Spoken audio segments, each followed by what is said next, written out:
Assalamualaikum warahmatullahi wabarakatuh. Waalaikumsalam Waalaikumsalam warahmatullahi wabarakatuh. Waalaikumsalam warahmatullahi wabarakatuh.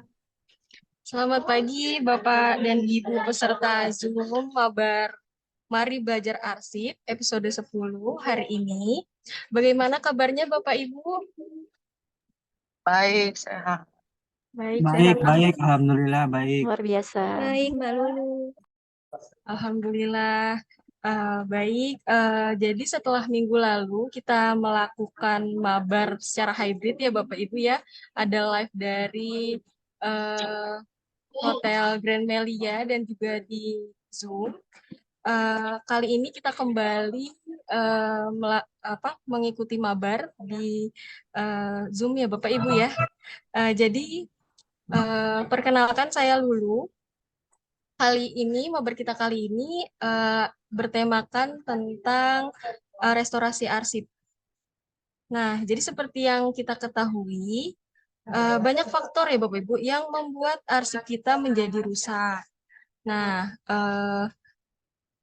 salah satunya yaitu bencana ataupun arsip yang rusak karena disimpan. Nah, ada beberapa satker yang seperti yang kita ketahui, ada beberapa satker kita yang mengalami bencana seperti contohnya Kantah, Kota Bekasi yang mengalami kebanjiran, kemudian Kantah Kabupaten Brebes dan Kantah Kabupaten Klaten yang mengalami bencana kebakaran. Nah, bencana tersebut mengakibatkan rusaknya arsip-arsip yang disimpan. Nah, bukan hanya bencana ya Bapak Ibu, namun bisa jadi juga karena entah itu dimakan usia atau tata cara penyimpanannya kurang baik. Nah, tak jarang juga ada satker-satker, kita juga menemukan satker yang arsipnya rusak atau hancur. Nah, baiknya memang kita memelihara arsip dengan peralatan dan sistem pengelolaan arsip yang baik ya Bapak Ibu. Namun jika sudah terlanjur arsipnya rusak atau hancur, biasanya kita bingung bagaimana sih cara menanganinya. Jangan sampai kita tidak mengetahui bagaimana kita cara menangani arsip yang sudah terlanjur rusak tersebut.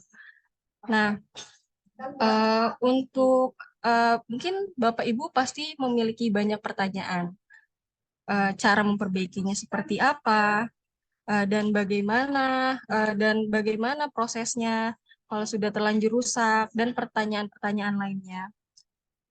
Pada kesempatan kali ini, kita kedatangan narasumber yang ahli di bidang restorasi arsip, yaitu Bapak Susanto SS, selaku Ketua Tim Restorasi Arsip, Direktorat Preservasi, Kedeputian Bidang Konservasi Arsip, Arsip Nasional Republik Indonesia. Mohon izin Bapak. Ya, mohon maaf Bapak sebelumnya Bu Kabak hari ini tidak bisa hadir di dalam Zoom kita karena sedang perjalanan dinas. Namun ada Ibu-Ibu Kasubag di dalam Zoom kita, Bapak. Mohon izin. Baik, kita langsung saja ya Bapak Ibu ya. Kita langsung dengarkan pemaparan dari Bapak Susanto selaku Ketua Tim Restorasi Arsip dan narasumber kita hari ini. Kepada Bapak Susanto, waktu dan tempat dipersilakan. Bapak Ibu semua, suara saya cukup terdengar kan ya? Terdengar Bapak. Oke, Terdengar alhamdulillah. Pak. Jelas. Baik, selamat pagi, salam sejahtera bagi kita semua Bapak Ibu. Semoga apa yang akan kita diskusikan hari ini bermanfaat nantinya. Seperti itu. Perkenalkan, nama saya Susanto, saya Arsiparis Madya di Arsip Nasional Republik Indonesia. Saat ini saya ditugaskan untuk memimpin di tim restorasi arsip. Nah, Bapak Ibu, sebelumnya pernah mendengar kata restorasi kan ya?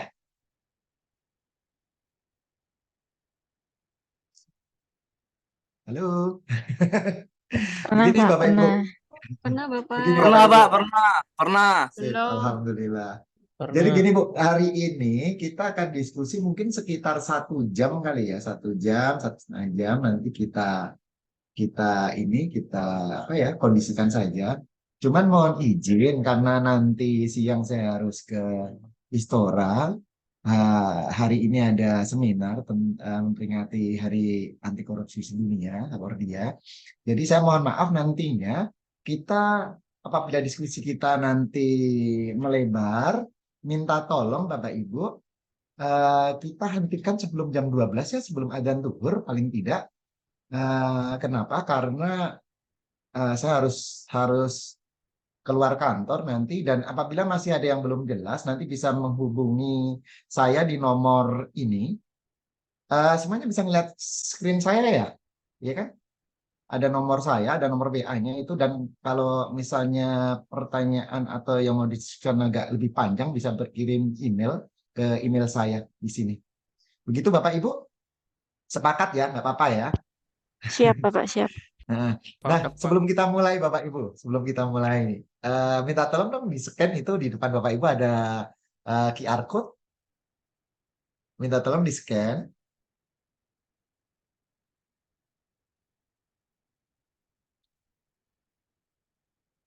Kemudian sudah masuk ke eh, ini kan nih Bapak ya, ke halamannya. Minta tolong diisi Bapak Ibu,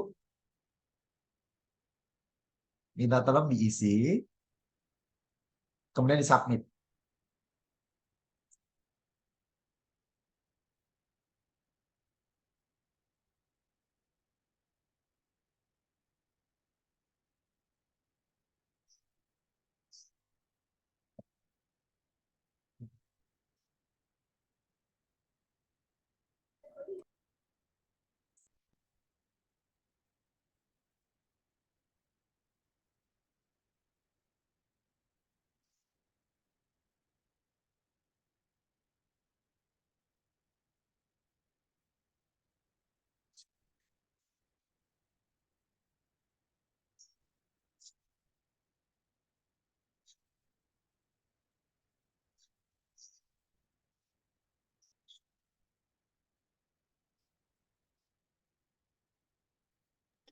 Mohon izin Bapak, Ya, suaranya belum terdengar.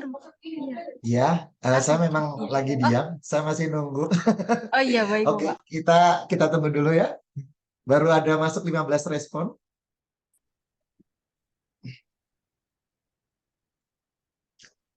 Assalamualaikum Pak Arif. Ada nama Bapak Arif dari BPN Kapuas ya Pak ya.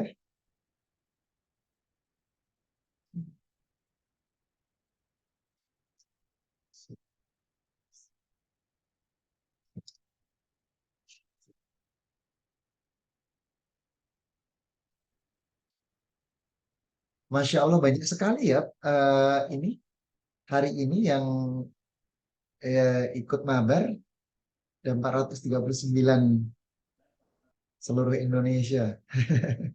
Iya Bapak, memang sangat antusias teman-teman kita Bapak, di Masya rekan-rekan Allah, kementerian. Iya. Masya Allah, tabarakallah. Iya karena di level kabupaten kota kan ya, BPN itu APR BPN.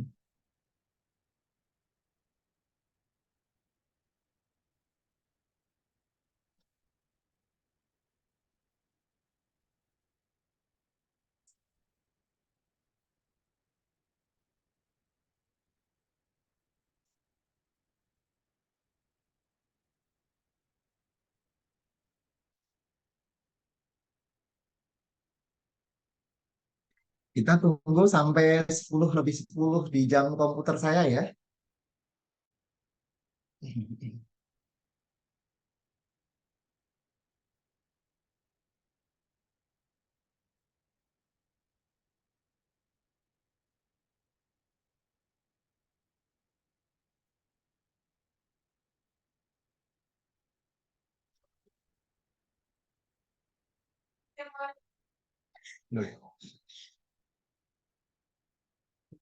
Banyak sekali. Ini masih ada yang ikut ini. Ya udah kita tunggu dulu. Pada prinsipnya sudah banyak yang memahami kok ini, Bapak Ibu semuanya. Ada kata perbaikan, pemulihan, memperbaiki, memulihkan. Terima kasih ya Bapak Ibu ya atas responnya. Saya seperti lagi live di TikTok ini.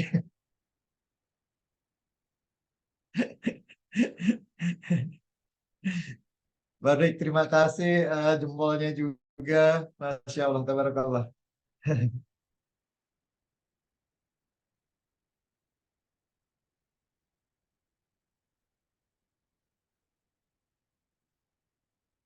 Baik, Bapak Ibu, kalau memang masih mau ada yang ngisi nggak apa-apa, tidak masalah. Tapi kalau enggak pun tidak masalah juga. Terima kasih. Pada prinsipnya begini, Bapak Ibu. Kenapa sih saya menanyakan ini? Supaya kita nanti diskusinya tidak kemana-mana dan saya tahu bahwa sudah bisa menangkap bahwa Bapak Ibu juga sudah memahami sebenarnya apa yang disebut sebagai restorasi. Karena hari ini kita akan diskusi mengenai restorasi arsip. Eh, dengan waktu yang terbatas, Bapak Ibu, tentunya kita nanti tidak akan bisa bicara detail. Nanti kalau memang Bapak Ibu ingin tahu bagaimana tindakan yang dilakukan ketika eh, kegiatan restorasi arsip itu dilakukan, Bapak Ibu bisa melakukan kunjungan lapangan ke Arsip Nasional atau mungkin ke lembaga kearsipan daerah di daerah Bapak Ibu sendiri nanti. Walaupun belum semua lembaga kearsipan di daerah melakukan kegiatan restorasi arsip, tetapi paling tidak proses perbaikan atau pemulihan arsip ini memang perlu dilakukan karena arsip itu memang pada awalnya diciptakan untuk rusak, Bapak Ibu. Nah, kenapa untuk rusak? Nah, nanti kita akan bahas. Baik, Bapak Ibu, terima kasih banyak ya atas responnya. Saya sangat menghargainya, sangat respect. Terima kasih banyak. Tapi pada prinsipnya Bapak Ibu sudah memahami ada perbaikan, pemulihan, memperbaiki, memulihkan. Kemudian ada kata rusak, ada kata bencana. Walaupun yang Bapak Ibu submit itu sudah menunjukkan Bapak-Bapak Ibu sudah memahami apa yang akan kita diskusikan pada hari ini. Baik, saya masuk ke materi saya ya Bapak Ibu ya. Bicara restorasi tentunya tidak bisa kita pisahkan dari adanya ancaman terhadap arsip itu sendiri. Jadi begini, faktor-faktor yang merusak arsip itu sebenarnya ada dua Bapak Ibu. Faktor internal dan eksternal. Nah, kita bicara ke eksternal dulu ya Bapak Ibu ya. Eksternal itu adanya ancaman dari luar. Nah, kenapa adanya ancaman dari luar? Karena secara geografis pun Indonesia ini rawan bencana Bapak Ibu. Sepakat ya? Indonesia ini rawan bencana. Eh, bencana apa saja? Ada banyak Bapak Ibu. Mulai dari banjir sampai dengan longsor. Nah, saya yakin kalau kantor ATR BPN di kabupaten kota biasanya sudah melakukan analisa bahwa lokasi yang dijadikan kantor itu tentunya diharap apa ya diperhitungkan dengan seksama sehingga ancaman-ancaman seperti banjir, longsor itu kemungkinan sudah dimitigasi. Walaupun ada beberapa kantor yang mungkin memang ada di wilayah yang rawan banjir juga. Itu tidak tertutup kemungkinan hal seperti itu. Kenapa? Karena pernah seperti Pangkal Pinang itu kota kan kebanjiran juga Pak, Bu. Pernah kebanjiran. Nah, apakah kantor instansi pemerintahan itu terdampak atau tidak? Ada yang terdampak, ada yang tidak. Tetapi begini, yang perlu kita pahami Bapak Ibu, ancaman bencana itu ada dan real. Mulai dari banjir bandang, gempa bumi, tsunami. Yang paling besar waktu itu tsunami Aceh ya Bapak Ibu ya. Itu dulu arsip-arsip dari BPN yang di Aceh kami perbaiki di arsip nasional waktu itu, baik buku tanah maupun sertifikat harga menggunakan teknologi vacuum freeze dry chamber. Hari ini kita tidak akan membahas itu karena ini akan sangat sangat lama kalau kita bahas tentang vacuum freeze dry chamber. Itu pada prinsipnya gini, ketika arsip dalam kondisi basah, volume besar, kemudian berlumpur, itu memang penanganannya tidak bisa dilakukan restorasi secara manual.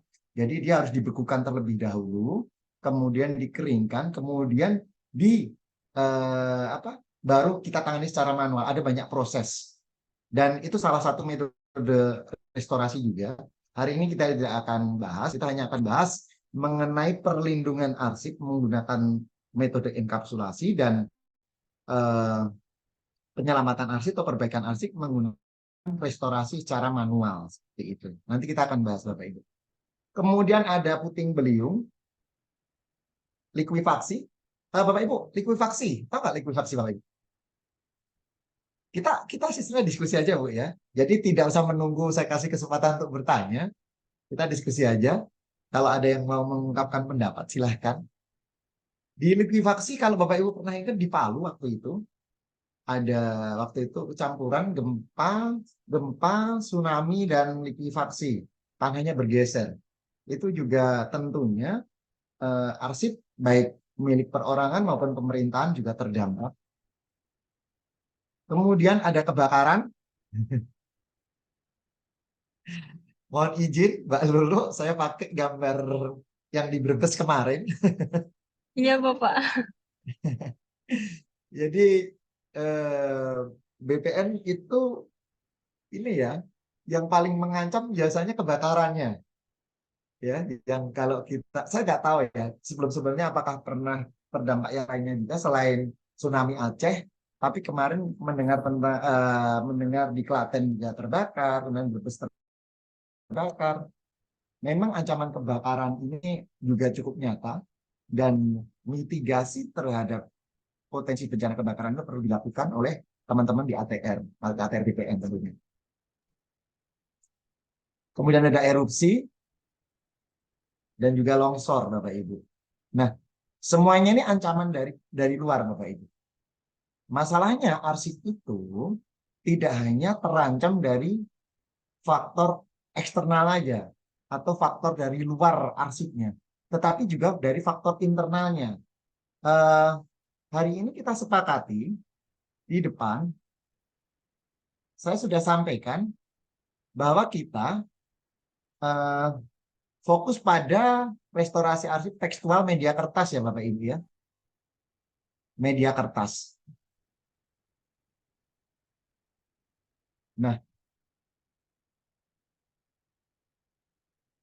kenapa media kertas yang kita fokuskan? Karena arsip media kertas ini memang paling banyak kita miliki, kita ciptakan juga. Dan untuk arsip-arsip audiovisual maupun arsip elektronik digital nanti apabila kita mau bahas lebih lanjut, kita bisa sediakan waktu tersendiri, begitu Bapak Ibu, bagaimana mitigasinya dan bagaimana penanganannya apabila terjadi bencana terhadap arsip audiovisual maupun arsip elektronik digital. Nah, hari ini kita akan fokus pada arsip tekstual, medianya kertas. Nah, tadi saya sudah sampaikan, ada faktor eksternal, ada faktor internal, Bapak Ibu. Sebelum kita lanjut ke faktor eksternal, bagaimana cara menanganinya apabila terdampak oleh bencana atau faktor eksternal tadi, saya sampaikan dulu, kertas itu pada dasarnya tercipta untuk rusak, Bapak Ibu. Jadi kalau Bapak Ibu, di depan Bapak Ibu ada kertas nggak ini, HVS?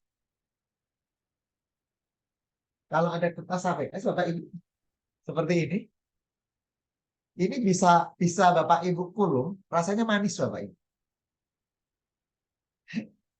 Ada yang mau nyoba? Dirasain aja, itu manis. Nah, kertas ini disukai Bapak Ibu, disukai oleh rayap, oleh hama, perusak kertas lainnya.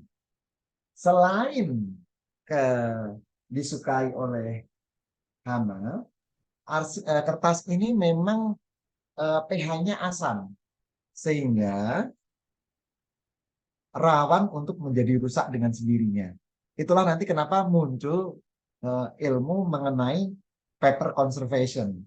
Bagaimana cara melindungi arsip-arsip yang tercipta, dan karena paradigmanya adalah pada masa lalu lebih banyak kertas, maka muncullah ilmu-ilmu tentang paper conservation. Nah, ini mulai dari bagaimana melindungi menciptakan arsip yang tidak mudah rusak sampai dengan memperbaiki arsip yang rusak dengan berbagai metode. Itu nanti pembahasan tersendiri saja. Hari ini kita hanya fokus pada satu metode saja. Nah, balik lagi Bapak Ibu ke penanganan arsip yang terkena bencana. Pada saat terjadi bencana, bicara mengenai kebencanaan itu sebenarnya kita bisa bicara mulai dari pra bencana, tanggap darurat sampai dengan pasca bencana. Tapi karena fokus kita hari ini lebih ke restorasinya, maka saya hanya ambil materi mengenai penanganan arsip yang terdampak bencana pada fase tanggap darurat. Nah, bagaimana penanganannya Bapak Ibu? Itu pertama arsip harus dievakuasi. Jadi apabila nanti terjadi bencana, naudzubillah min dzalik, Bapak Ibu diharapkan bisa melakukan proses evakuasinya. Oh ini Juli nih, ini Mbak Wulan, Mbak Lulu pastinya paham nih diambil gambarnya dari mana. Nah, Siap, Bapak. teman-teman, alhamdulillah kemarin teman-teman di Brebes bersama dengan teman-teman Jawa Tengah sudah melakukan proses evakuasi ketika terjadi kebakaran di Brebes, di Kantah Brebes, dan memang ada beberapa arsip yang bisa diselamatkan, ada yang tidak. Tetapi yang namanya terbakar, Bapak Ibu, itu memang susah untuk dikembalikan ke keadaan mendekati semula karena sudah hangus. Seperti contoh di sini, ini sudah terbakar, Bapak Ibu, maka ini tentunya tidak bisa kita perbaiki. Ya. Kenapa? Karena sudah hangus terbakar. Kecuali arsip itu terdampak banjir misalnya. Karena dia basah dan berlumpur, kita masih bisa lakukan penanganannya, masih bisa dilakukan perbaikannya. Tetapi kalau sudah terbakar hangus, tentunya kita tidak bisa mengembalikan sesuatu yang sudah menjadi arang, kan Bapak Ibu. Maka penanganan terhadap arsip yang terbakar ini dimaksudkan hanya untuk proses tracing saja ketika nanti akan dilakukan proses cetak ulang. Maka sebaiknya nanti Bapak Ibu yang paling penting itu dilakukan mitigasi. Karena kalau sudah terlanjur terbakar seperti ini nantinya akan menjadi pekerjaan tambahan yang akan menghabiskan waktu dan energi Bapak Ibu. Jadi kita harapkan bencana-bencana yang sifatnya seperti ini itu bisa kita hindari. Karena kalau sudah beda cerita kalau ini bencana banjir atau longsor atau gempa bumi, itu kan sesuatu yang ya kita juga agak susah menghindari kan Bapak Ibu. Tetapi kebakaran itu sesuatu yang sifatnya sebenarnya bisa kita tanggulangi, kita mitigasi. Seperti misalnya nanti bagi Bapak Ibu yang saat ini ada di Kantah-Kantah, kita harapkan juga bisa mulai aware, mulai perhatian terhadap kondisi kantor, kondisi kelistrikan, dan kalau melihat sesuatu yang mencurigakan, tolong disampaikan ke pimpinan atau kepala ke pihak-pihak yang berwenang untuk memperbaiki kondisi di kantor. Misalnya kalau misalnya mengenai kelistrikan, misalnya mengenai potensi-potensi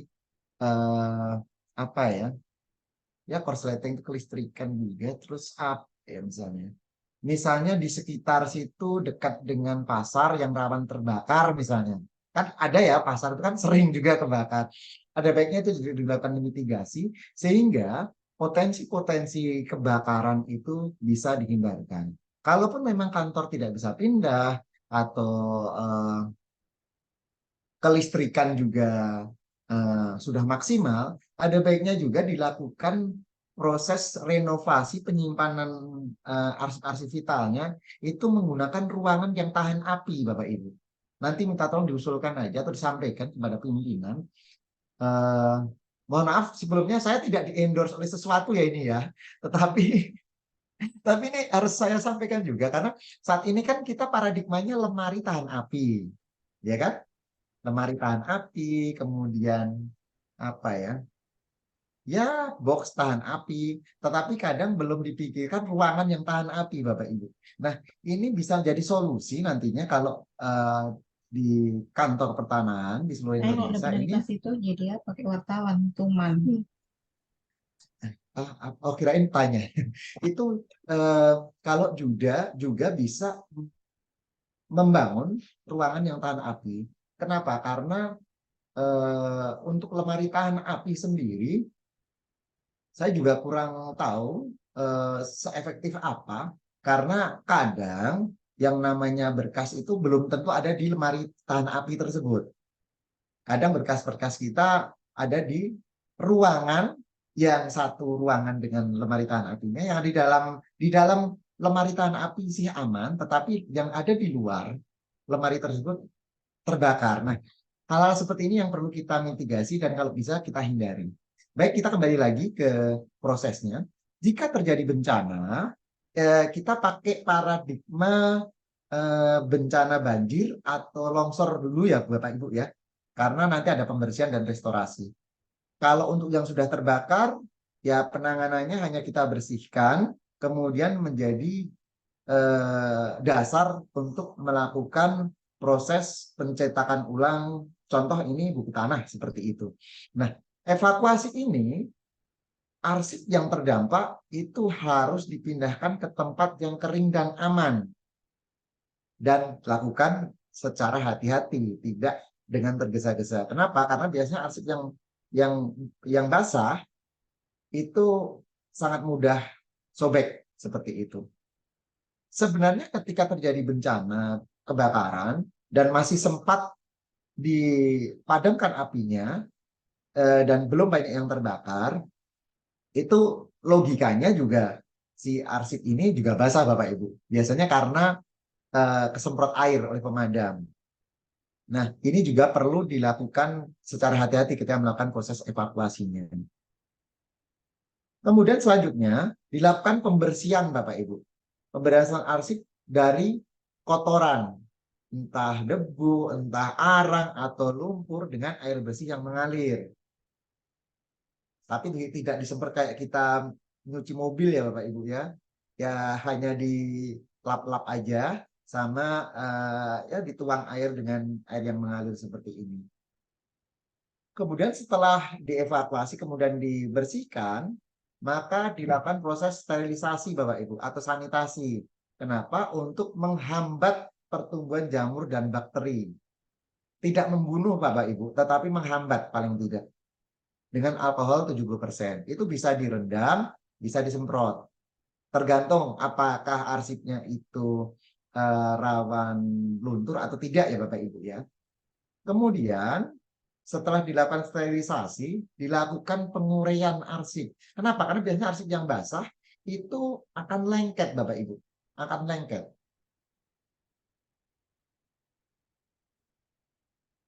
Setelah itu, dan perlahan-lahan ya penguraiannya Bapak Ibu, dilakukan proses pengeringan. Pengeringannya tidak dijemur di matahari ya Bapak Ibu ya, tetapi menggunakan kipas angin di ruangan yang aman dari sinar matahari secara langsung. Kalau ada rak pengering lebih bagus, tetapi apabila tidak, letakkan di meja, kemudian Bapak Ibu di antara lembaran-lembaran arsip itu diselipkan sumpit Bapak Ibu. Sumpit atau melamin atau apapun. Chopstick itu loh Bapak Ibu. Contohnya seperti ini. Misalnya arsip ini lengket, Bapak Ibu, dua arsip lengket, kemudian dipisahkan. Nah, ini di antara arsip ini diletak. Ini Bapak Ibu, diletakkan sumpit. Waduh, saya nggak ada sumpit ternyata. Seperti ini. Nah, misalnya begini Bapak Ibu. Jadi dia tidak menempel secara langsung, dikasih sumpit aja. yang pakai sumpit bambu atau sumpit melamin boleh. Kemudian baru dikipas oleh kipas angin. Jangan dikipasin manual ya Bapak Ibu, capek nanti. Dikipas dengan kipas angin. Karena saya mendengar biasanya bencana itu kan nggak harus banjir ya Bapak Ibu. Kadang kantor kita, ruangan kita itu terkena tetesan air, rebesan air, entah rebesan air AC, entah pas hujan besar sehingga tampias. Jadi kadang arsip kita itu basah kena air. Biasanya Bapak Ibu yang belum memahami konsep ini, kadang mengeringkannya dijemur, kayak kita jemur baju. Nah ini kering sih kering Bapak Ibu arsipnya, tetapi jadi keripik nanti.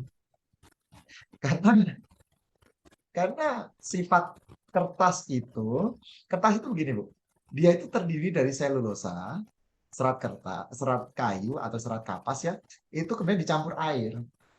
Jadi kalau dia itu dan plus tambah aditif lainnya ya, itu kalau udah basah kemudian dijemur sampai kering pakai sinar matahari, itu biasanya serat kertasnya itu rusak.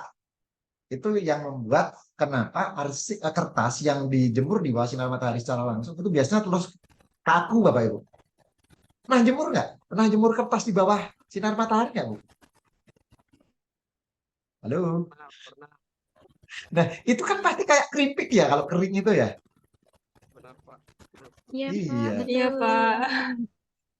Iya. Nah itu nantinya Bapak Ibu, kalau memang ada arsip Bapak Ibu yang basah, jangan dijemur lagi, tetapi dikeringkan dengan kipas angin. Kemudian tadi supaya nggak lengket, di antara kertas tadi itu diselipkan sumpit aja, dari bahan bambu atau dengan bahan melamin, tidak masalah. Dan kemudian baru dikeringkan sekitar 1 kali 24 jam Bapak Ibu. Kalau memang belum kering ya diteruskan saja. Seperti itu. Kemudian kalau memang diperlukan untuk tindakan restorasinya, maka kita lakukan proses restorasi arsipnya. Nah, restorasi arsip ini tentunya ada peralatan dan ada bahan yang dibutuhkan. Jadi nanti Bapak Ibu, kalau memang misalnya Bapak Ibu nanti ada arsip yang perlu direstorasi, itu sebaiknya tidak perlu melakukan restorasi secara mandiri Bapak Ibu. Ya, lebih baik nanti koordinasi dengan atau kolaborasi dengan lembaga kearsipan di daerah Bapak Ibu semua. Komunikasikan itu. Nantinya, jadi gini, kami ini di Arsip Nasional punya program pembinaan, ada pembinaan atau bimbingan teknis lah untuk teman-teman di lembaga kearsipan di daerah, kabupaten kota, itu cara melakukan perbaikan arsip. Nah, Bapak Ibu sendiri, Bapak Ibu nanti karena ATR BPN itu proses bisnisnya bukan melakukan perbaikan arsip, nggak perlu melakukan perbaikan arsip. Kalau Bapak Ibu melakukan perbaikan arsip secara mandiri, nanti waktu Bapak Ibu habis, jadi tidak bisa melayani masyarakat. Jadi nanti kalau memang ada arsip yang rusak, koordinasikan saja dengan lembaga kearsipan di daerah Bapak Ibu. Nanti biasanya LKD atau lembaga kearsipan di daerah tadi, Dinas Perpustakaan dan Arsip tadi, kalau memang mereka belum pernah mendapatkan bimbingan teknis dari kami atau dari teman-teman di provinsi, biasanya mereka menghubungi kami Bapak Ibu. Mereka akan berkoordinasi dengan kami dan biarkan kami yang melakukan proses restorasinya, Bapak Ibu yang fokus untuk melakukan pelayanan terhadap masyarakat terkait dengan tata ruang dan pertanahan. Seperti itu. Jadi hari ini kita bisa restorasi itu hanya untuk pengetahuan aja Bapak Ibu, hanya untuk wawasan aja, menambah wawasan aja. Jangan kemudian merasa harus melakukan hal ini begitu. Nah, tapi tetap saya sampaikan, kenapa? Karena ada banyak peralatan yang dibutuhkan. Mulai dari gelas ukur untuk membuat formula lemnya, kemudian ada banyak loh Bapak Ibu, ada rak pengering seperti yang dari Bapak Ibu lihat, kemudian ada kipas angin, ada mesin press juga, ada sprayer untuk melakukan deasidifikasi, banyak Bapak Ibu peralatan yang dibutuhkan. Dan kalau teman-teman di ATR BPN itu harus investasi peralatan dan beli bahan, menurut saya kok apa ya, buang-buang, nggak efektif lah, nggak efektif, nggak efisien. Sebaiknya nanti kalau memang diperlukan proses restorasi arsip, itu sebaiknya koordinasi saja dengan teman-teman di lembaga kearsipan daerah. Karena mereka memang punya tupoksi untuk melakukan tindakan perbaikan arsip seperti itu. Kemudian bahannya itu ada metil selulose, ada magnesium karbonat, ada jadi deasidifikasi itu kami lakukan 2 kali, Bapak Ibu.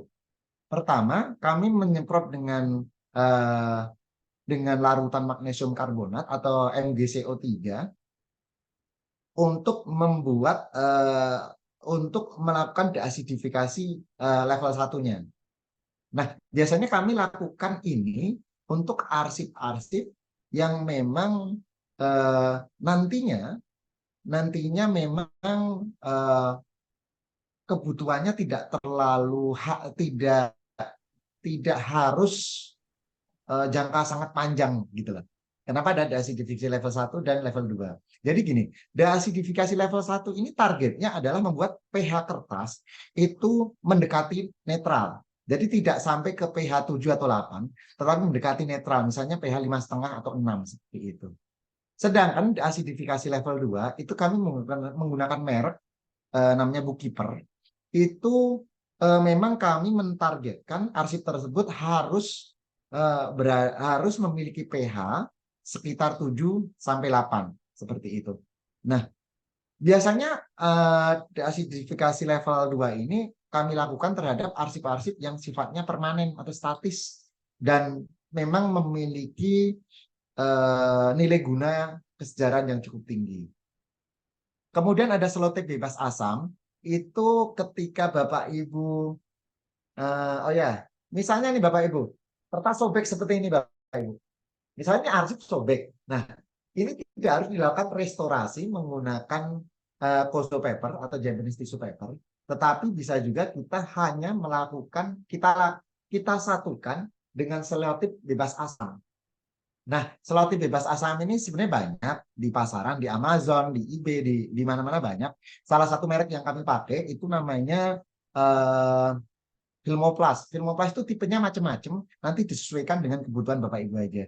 Jadi kalaupun nanti Bapak Ibu mau memperbaiki arsip, cukup dengan cara menambal menggunakan atau menyatukan dengan selotip bebas asam saja. Karena itu seperti Bapak Ibu melakukan apa ya? Menselotip itu kan sesuatu yang mudah ya. Bapak Ibu bisa melakukannya sendiri. Hanya saja nanti jangan menggunakan selotip yang ada di pasaran biasa itu Bapak Ibu. Dengan lakban gitu jangan ya. Misalnya ada arsip-arsip misalnya peta wilayah gitu ya Pak Ibu. Di tempat Bapak Ibu ada nggak peta wilayah sifatnya besar gitu? Di kantor pertanahan ada kan ya? Biasanya peta-peta batas wilayah gitu.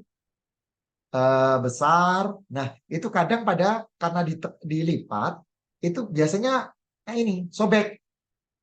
Ya kan? Nah, biasanya pula yang sering saya temui itu disatukan dengan lakban yang hitam itu. Nah, itu merusak loh, itu merusak arsip. Maka solusinya nanti kalau ada seperti itu lagi, ada kertas yang sobek, itu lakukan penselotipan dengan selotip bebas asam. Contohnya itu tadi dengan selotip merek Filmoplast. Sekali lagi saya tidak di-endorse oleh merek-merek tertentu ya. Saya hanya menyampaikan yang saya percaya itu memiliki kualitas yang bagus. Kemudian ada kertas bebas asam. Kertas bebas asam itu contohnya apa Bapak Ibu? Saya monolog dari tadi soalnya. Kertas bebas asam. Ada yang tahu apa? Mungkin udah ada yang pakai juga, cuman nggak tahu kalau itu kertas bebas asam sebutannya. Pernah dengar? Concord itu iya termasuk bebas asam. Oh iya benar. Itu Concord. Kalau Concord itu kan kertas yang diproduksi di Indonesia. Nah yang diimpor itu ada Conqueror, ya kan? Conqueror itu kertas bebas asam. Itu kalau mau dipakai membuat arsip Bapak Ibu itu bagus. Karena salah satu yang membuat arsip itu rusak itu keasaman pada kertas. Jadi nanti kalau Bapak Ibu bikin apa ya, semacam eh, apa ya, arsip-arsip perjanjian misalnya atau kerjasama atau MOU dan sebagainya, itu sebaiknya menggunakan kertas conqueror atau kertas Concord yang versi dalam negeri ya. Karena sekarang kan kita juga sedang gencarkan tingkat komponen dalam negeri kan ya, TKDN. Nah itu bisa gunakan Concord, kertas Concord atau Concordan ya namanya, seperti itu. Kemudian ada Kozo paper. Kozo paper itu kita mengenal sebagai Japanese tissue paper karena memang diproduksi di Jepang, baik yang manual maupun yang mesin. Nah, itu digunakan untuk proses restorasi arsip Bapak Ibu, untuk sizing and lining. Jadi kalau Bapak Ibu misalnya sekarang YouTubing, lihat YouTube, proses restorasi, rata-rata menggunakan Kozo paper. Karena kami pun di Andri juga menggunakan Kozo paper untuk sebagai backup si arsip kertas tadi. Nah, direkatkan dengan apa? Direkatkan dengan lem metil selulose. Metil selulose itu bentuknya bubuk Bapak Ibu, powder gitu. Itu kami campur dengan air yang pH-nya netral juga, air suling, air distilasi. Kemudian itu kami gunakan untuk membuat lemnya, menyatukan antara si arsip kertas tadi dengan Kozo papernya. Nah, kenapa tadi di bahan ini kami sebutkan kertas bebas asam juga, Conqueror atau Concord, itu kertas bebas asam itu ketika kami melakukan restorasi arsip yang kertasnya tebal. Jadi Japanese tissue paper ini kami gunakan untuk arsip-arsip model seperti ini, Bapak. HVS yang gramaturnya sekitar ya 70-80 GSM. Tetapi kalau kami sedang memperbaiki arsip peta atau di atas wilayah, biasanya backupnya itu kami menggunakan kertas Conqueror atau kertas bebas asam tadi. Karena kan tebal dia. Tapi ini hanya untuk arsip yang satu muka, Bapak Ibu, nggak bolak-balik. Nah, untuk arsip yang bolak-balik ada dua muka, itu kami hanya menggunakan Kozo paper. Kenapa? Karena dia bisa tembus, Bu. Bisa dibaca walaupun ketutup si Kozo paper tadi. Kalau Conqueror atau Concord itu kan tidak bisa tembus pandang. Kemudian juga ada pensil penghapus, kemudian ada plastik astralon untuk proses melakukan sizing and lining tadi. Nah, nantinya Bapak Ibu jika ingin tahu proses restorasi itu, silahkan Bapak Ibu nanti kalau memang berkesempatan datang ke Arsip Nasional, bisa mampir ke workshop kami, ke ruang kerja kami saat melakukan restorasi arsip. Ruangan kami seperti ini Bapak Ibu. Ini ruangan saya ini. Kami melakukan proses restorasinya di sini.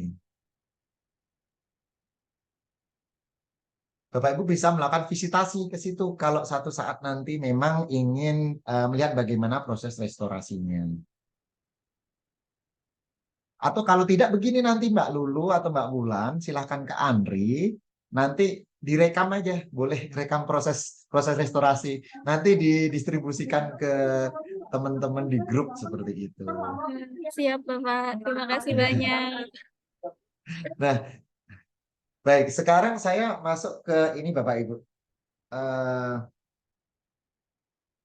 Kenapa ada restorasi? Kenapa ada tindakan perbaikan terkait dengan arsip? Jadi arsip itu tidak hanya menciptakan, menata, kemudian mendigitasi, tapi juga memperbaiki dan melindungi Bapak Ibu. Bicara kearsipan itu kan luas ya, mulai dari klasifikasi arsip, kemudian bagaimana banyaklah kalau kita bahas tuh bisa panjang kali lebar kali tinggi Bapak Ibu. Nah, saya di Direktur Preservasi itu kan fokusnya cuma dua Bapak Ibu. Melakukan preservasi secara preventif maupun secara kuratif. Nah, restorasi ini preservasi kuratif, sifatnya perbaikan. Saya sekarang mau nanya Bapak Ibu. Bapak Ibu, di sini ada nggak yang nggak minum air bening? Air bening itu air mineral. Contoh merek ada Aqua, Mineral, Fit, dan lain sebagainya. Ada nggak yang nggak minum air bening itu? Minum, Pak. Minum sehari berapa liter, Mbak Wulan? Ah, 1 sampai 2 ya, Pak. Oke, 1 sampai 2 liter. Ada yang lain? Oke, sekarang Mbak Wulan, kenapa minum air bening 1 sampai 2 liter per hari? Ah, mungkin karena terbiasa banyak minum ya, Pak. Kebutuhannya. Kalau nggak minum, kalau seharian nggak minum, kita nggak bicara tentang puasa ya. Beda kalau puasa kan tetap ada sahur, ada buka ya. Seharian 24 jam nggak ada asupan cairan. Apa yang terjadi, Mbak Bulan? Atau Bapak Aduh, Ibu? dehidrasi Dehidrasi. kayaknya, Pak. Dehidrasi, Pak. Ya, terima kasih Pak. Pak siapa ya tadi ya? Saya baru dengar suara. Bapak. Nah, dehidrasi itu mau nggak mau pasti badan kita menjadi lemah. Dan ketika badan kita lemah, berarti asupan cairan melalui apa, Pak? Nanti.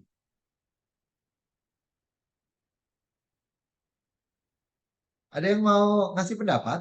Kalau kita udah terlanjur lemah, terlanjur dehidrasi, apa yang terjadi?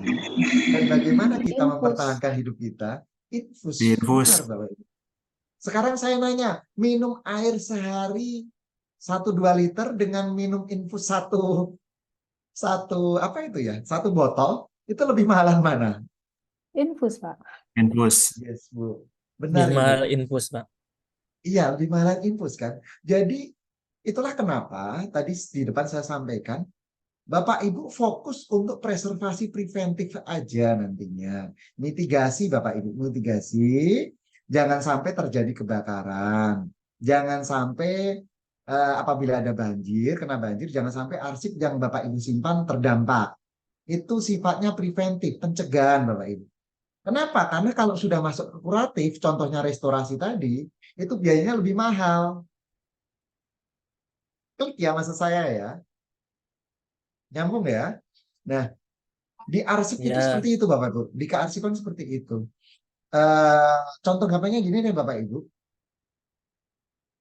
Preservasi preventif itu kan mahal di investasi peralatan sebenarnya. Misalnya tadi Bapak Ibu harus beli lemari besi. Kan lebih mahal Bapak Ibu. Daripada beli rak biasa kan.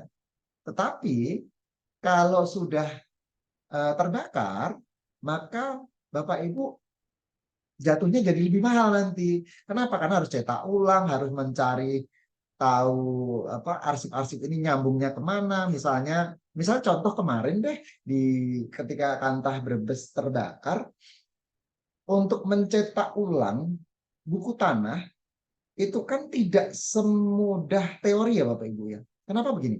Karena begini, sertifikat yang sudah terlanjur terdistribusi ke masyarakat itu kan tentunya tidak bisa serta-merta kita langsung cetak buku tanah penggantinya langsung kan Bapak Ibu. Kecuali yang belum terdistribusi ke masyarakat ya sertifikatnya ya.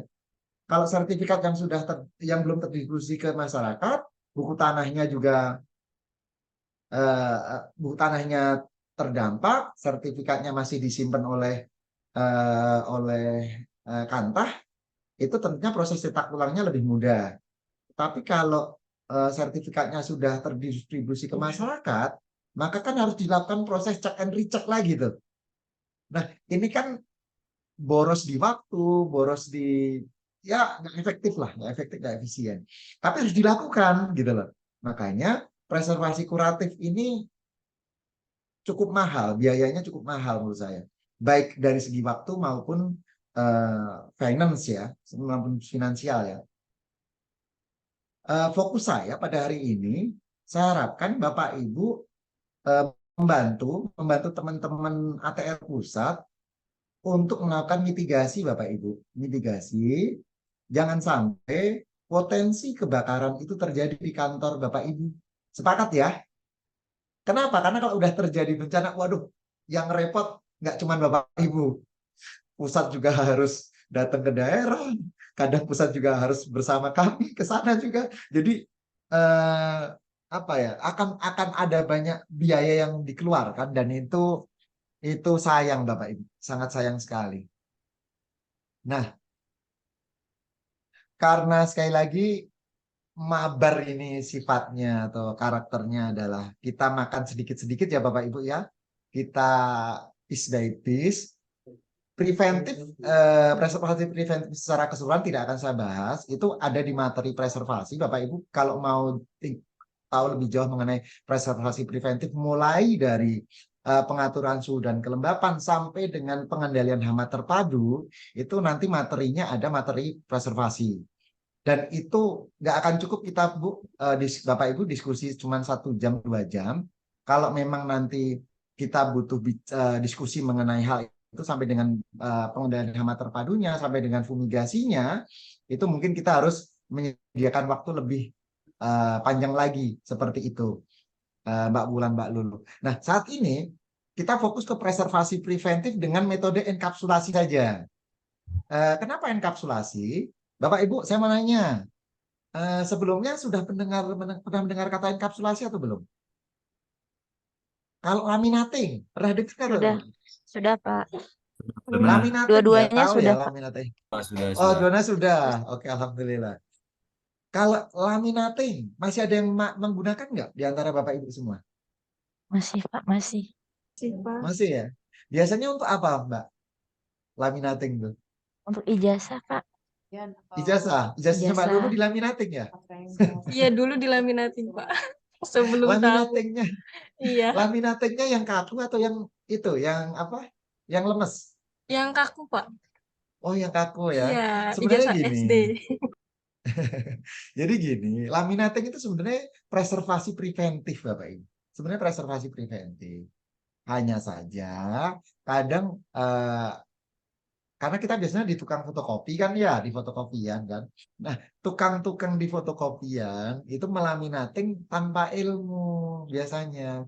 Jadi mereka itu melaminatingnya press panasnya ke arsipnya juga. Itu yang membuat plastiknya menyatu dengan si arsip, si dokumen kita, si ijazah kita, sehingga menjadi kaku. Dan kaku ini terjadi karena si serat kertas itu dipres panas menjadi satu dengan si plastik. Itu yang bikin kaku. Nah, ini kalau misalnya plastiknya kita buka, pasti nempel Bapak Ibu si tulisan tadi. Ini kenapa metode laminating tidak kita sarankan untuk melakukan proses preservasi preventif atau perlindungan dokumen. Solusinya dengan enkapsulasi. Nah, sebenarnya kalau laminating itu dilakukan hanya di pinggiran saja, seperti misalnya kan ada yang laminating lemes itu ya Bapak Ibu ya. Jadi yang dipres panas itu hanya di pinggiran, plastik pinggiran. Jadi si kertasnya ini tidak dipres panas, itu sebenarnya aman, nggak ada masalah. Tidak akan merusak arsip, tidak akan merusak dokumen. Jadi kalau nanti Bapak Ibu masih ingin melakukan laminating, tidak apa-apa. Tetapi minta ke tukang fotokopi, tukang laminatingnya, itu yang dipres panas hanya di pinggiran saja. Jangan yang dipres keseluruhan arsip, karena itu yang merusak arsip. Nah, kalau tidak mau tidak melaminating, solusinya dengan enkapsulasi. Bapak Ibu bisa lihat di YouTube sudah banyak yang bikin video mengenai enkapsulasi juga, dan sangat mudah. Bapak Ibu bisa praktek sendiri di rumah. Tapi saat ini sekarang kita akan bahas mengenai enkapsulasi ini nanti. Oh, sebentar. Sedangkan preservasi kuratifnya untuk media kertas tadi dilakukan proses restorasi, ya. Dilakukan restorasi. Nah, ini bedanya restorasi dan enkapsulasi. Enkapsulasi itu untuk melindungi arsip yang masih baik-baik saja, sedangkan restorasi ini untuk arsip yang sudah rusak, perlu diperbaiki walaupun tidak bisa 100% sama, Bapak Ibu. Karena memperbaiki itu kan tidak bisa jadi seperti baru lagi kan ya. Nah, enkapsulasi dan laminating perbedaannya. Nanti Bapak Ibu bisa baca sendiri ya. Karena materi sudah kita sampaikan juga, sudah kita sebar. Nah, kalau Bapak Ibu mau melakukannya sendiri nanti di rumah, bisa menggunakan peralatan dan bahan yang ada di materi ini. Yang perlu saya tekankan adalah ini, Bapak Ibu, gunakan plastik polyester film ya, yang PET. Mereknya macam-macam, tapi pakai yang PET. Kenapa yang PET? Karena dia tidak ketika dipanaskan, saya sudah melakukan pengujian, kami panaskan dengan ini, dryer di suhu 100 derajat itu plastiknya tidak melengkung. Dia baru melengkung setelah panasnya kami naikkan jadi 110, 120 lah. 120 derajat Celcius, plastiknya baru rusak. Nah, kalau plastik yang bukan PET itu sebelum 100 derajat sudah mulai mengkerut tuh, sudah mulai rusak. Seperti itu. Jadi kalau mau melakukan enkapsulasi gunakan plastik yang polyester film. Ketebalannya silahkan bisa antara 76 sampai 127 mikron. Luasnya Bapak Ibu, kalau arsip Bapak Ibu segini, nanti dipotongnya. Oh ya, biasanya polyester film ini masih roll-rollan Bapak Ibu, masih bentuknya roll. Tapi ada juga yang jual udah potongan kotakan lembaran seperti itu. Nah, itu cari yang ini luasnya 3 cm di atas si arsip ya. Jadi katakanlah arsipnya segini Bapak Ibu, arsipnya segini, maka plastiknya kalau bisa sebesar ini, lebih besar daripada si arsip ya. Kemudian gunakan double tip yang bebas parafin Bapak Ibu. Nah, double tip yang bebas parafin ini itu, mohon maaf saya tidak di-endorse juga oleh 3M, tapi dari pengujian kami yang cukup handal itu merek 3M Bapak Ibu. Merek 3M karena dia bebas parafin. Harganya memang lebih mahal daripada merek Joico, Kenko, dan lain sebagainya. Sebagai perbandingan di Tokped, kalau Joico itu mungkin yang ukuran 1/4 inch itu sekitar 2.000-3.000 rupiah. Kalau 3M itu sekitar 25 ya 20-25 kalau nggak salah. Seperti itu. Jadi kan memang harganya 10 kali lipat. Tapi memang dia bagus. Aditifnya itu tidak mengandung parafin. Kenapa ini penting? Khawatirnya kalau Bapak Ibu menggunakan yang merek Joico, Kenko tadi, itu lama-lama parafinnya luntur Bapak Ibu. Parafinnya keluar. Nah, ini bisa merembes ke arsip Bapak Ibu. Ini bisa merusak juga, merusak arsip Bapak Ibu. Kemudian caranya, nah sudah ada di sini Bapak Ibu, sudah ada di materi. Bapak Ibu tinggal ikuti saja. Kalau belum jelas, nanti Bapak Ibu bisa lihat YouTube. Ada banyak YouTube miliknya Andri maupun Perpustakaan Nasional, atau ada perorangan yang bikin konten terkait dengan enkapsulasi. Ada banyak Bapak Ibu. Nah, nanti silahkan di cross check dengan materi yang Bapak Ibu miliki. Kan PDF-nya sudah diterima kan ya Bapak Ibu ya? Ya, sudah diupload di link Bapak. Ya, siap. Terima kasih Mbak Ulan. Nah, nanti teman-teman atau Bapak Ibu bisa mengikuti tahapan-tahapan ini. Mulai dari penyiapannya sampai dengan motongnya. Oh ya, saya sampaikan yang ini Bu, Bapak Ibu. Double tip ditempelkan dengan jarak 3-5 mm dari arsipnya Bapak Ibu. Jadi tidak nempel Bapak Ibu. Tidak nempel ke arsip ya Bapak Ibu. Ini jelas ya, kelihatan ya ada jarak ya Bapak Ibu ya. Bapak Ibu ini kelihatan kan ya, jelas ada jarak. Kemudian beri celah Bapak Ibu. Beri celah. Itu untuk apa? Jadi ketika Bapak Ibu menempelkan dua plastik tadi, itu udara yang terperangkap itu bisa dikeluarkan. Nah, ini nanti kalau misalnya terendam air pasti masuk Bapak Ibu. Pasti masuk ke dokumen Bapak Ibu. Enggak apa-apa.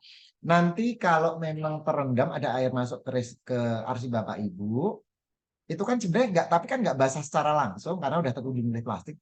Nanti cukup dipotong aja Bu. Bapak Ibu, plastik pembungkusnya dipotong, dikeringkan arsipnya, kemudian bikin enkapsulasi baru. Seperti itu. Oke. Oh ya, gunakan pemberat Bapak Ibu biar nggak geser-geser. Yap, nanti anginnya dikeluarkan melalui celah ini tadi Bapak Ibu. Kemudian potong Bapak Ibu, potong di sisi-sisinya, keempat sisi ini dipotong. Plastik-plastik yang sisa ini tadi sesuai dengan lebar si double tip. Jadi begini Bapak Ibu. Double tip ini sebagai pengganti pres panas sebenarnya. Kemudian untuk finishingnya di sisi-sisi ini Bapak Ibu, ini bisa dihaluskan dengan hook cutter atau pemotong kuku, nail clipper, supaya nggak tajam di ujung-ujung ini. Ujung plastik kan biasanya ini di plastik nih, nanti dihaluskan seperti ini dengan hook cutter atau nail clipper. Seperti itu. Enkapsulasi seperti itu Bapak Ibu. Nah, Bapak Ibu ini bisa praktekkan sendiri di rumah masing-masing. Bisa digunakan untuk arsip pribadi Bapak Ibu, bisa digunakan untuk arsip di kantor yang sifatnya lembaran Bapak Ibu. Jadi bukan yang bentuk buku ya, yang bentuk lembaran aja. Seperti itu. Sedangkan untuk restorasi, karena tujuannya itu memperbaiki fisik arsip hingga utuh mendekati kondisi seperti semula, itu hanya kita lakukan terhadap arsip-arsip yang memang rusak. Jadi, prinsipnya begini Bapak. Prinsip restorasi itu mempertahankan fisik arsip sesuai aslinya. Jadi tidak ditambah. Kalau misalnya begini Bapak Ibu. Ini arsip ini katakanlah sobek dan berlubang begini Bapak Ibu. Berlubang karena dimakan rayap misalnya. Maka kita backup dengan Kozo paper di belakangnya. Oh nggak kelihatan ya. Agak susah memang kalau zoom ya. Nah, kita tidak menambahkan informasi yang hilang ini Bapak Ibu. Informasi yang hilang tidak kita tambahkan. Kenapa? Karena restorasi itu fokus pada fisik arsipnya. Kontennya tidak diutak-atik lagi. Jadi kita tidak menambahkan informasi yang sudah hilang.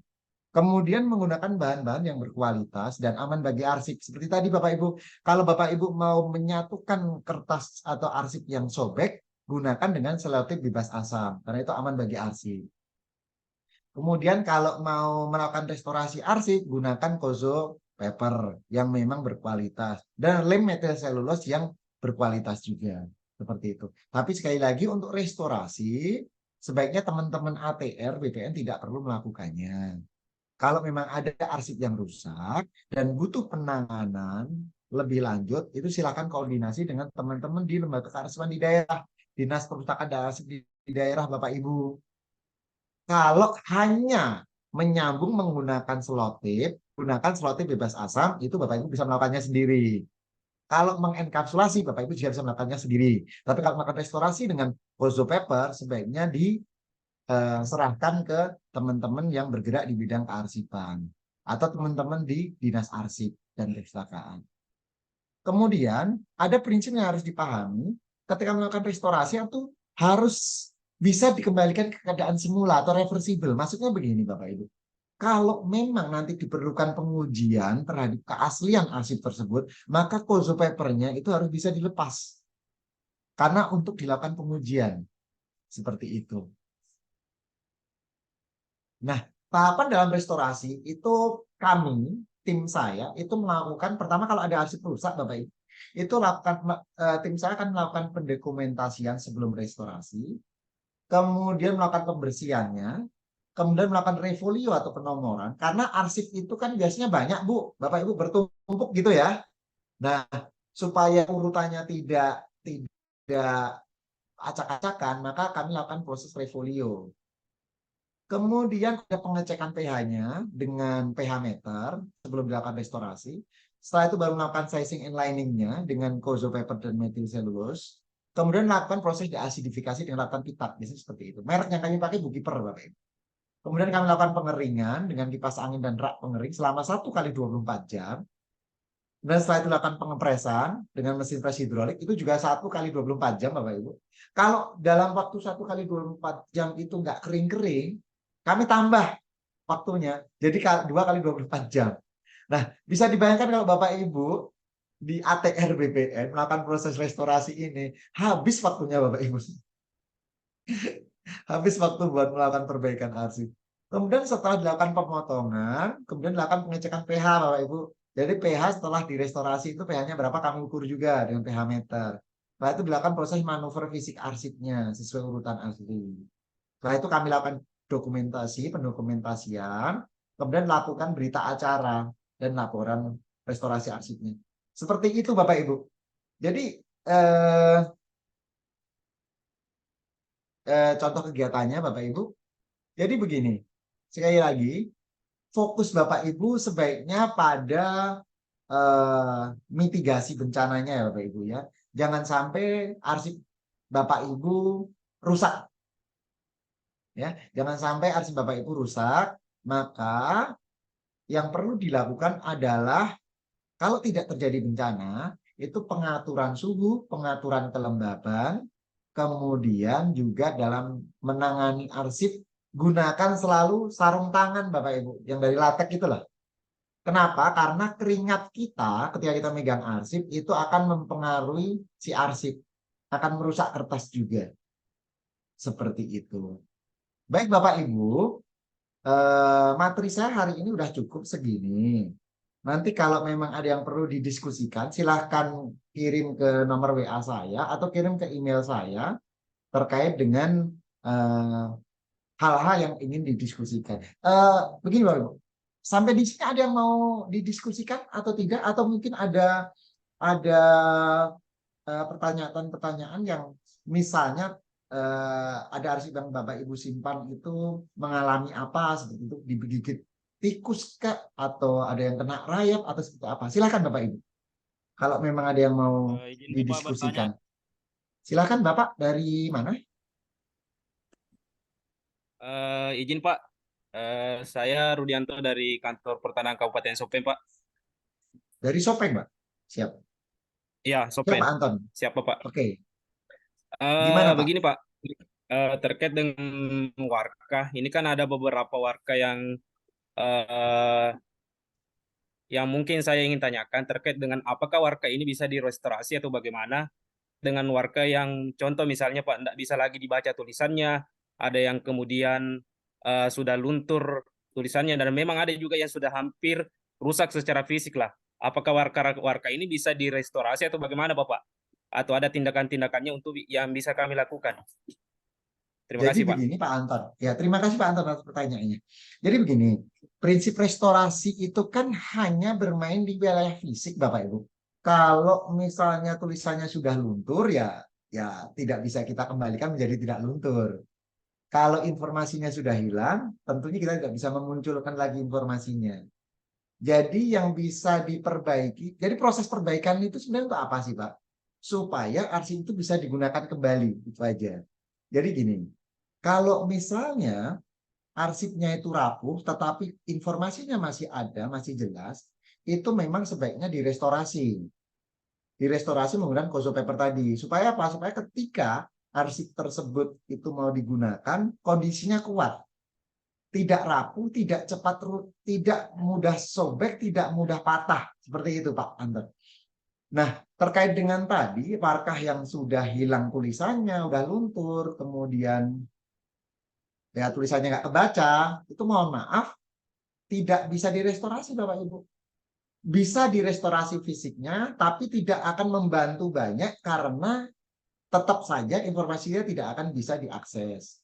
Jadi restorasi itu sebaiknya difokuskan untuk arsip-arsip yang informasinya masih bisa diakses, tetapi ada kekhawatiran apabila itu tidak di backup atau tidak direstorasi atau tidak diperbaiki, maka arsip ini akan menjadi musnah, menjadi rusak, menjadi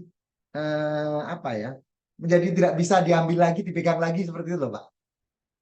Ya, contoh itu tadi, misalnya arsip ini dimakan rayap Bapak Ibu. Ada arsip yang berlubang karena dimakan rayap seperti ini. Kelihatan kan ya? Misalnya ada kertas, gimana ya? Kelihatan nggak ya ini ya?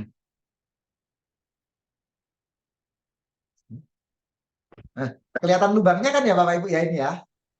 Nah, ada arsip yang berlubang seperti ini misalnya. Nah, ini itu hanya bisa di backup dengan Kozo Paper, tapi tulisan ini nggak akan bisa kita munculkan lagi. Seperti itu Pak Anton.